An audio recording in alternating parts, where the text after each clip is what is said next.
નમસ્કાર, મારા આચાર્ય શ્રી ગુરુજનો તથા મારા વાલા ભાઈ બહેન, આજે હું તમને એક વાર્તા કહીએ. તમે ધ્યાનથી સાંભળજો. એ વાર્તાનું નામ છે મગર અને વાંદરો. એક મોટું ઝાડ હતું, એના ઉપર એક વાંદરો રહેતો હતો અને નીચે મોટું બધું તળાવ હતું. એમાં એક મગર રહેતો હતો અને મગર તો દરરોજ ખાવાની શોધમાં હતા.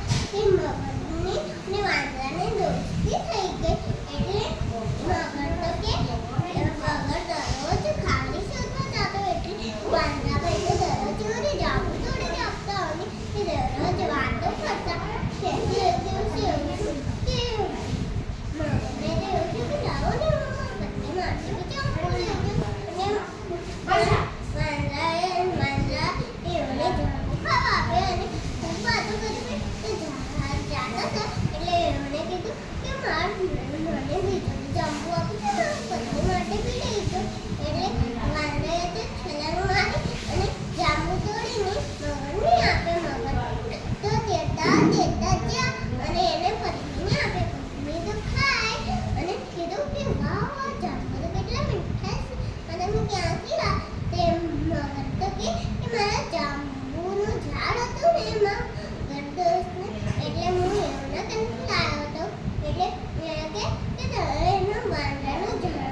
વાંદરા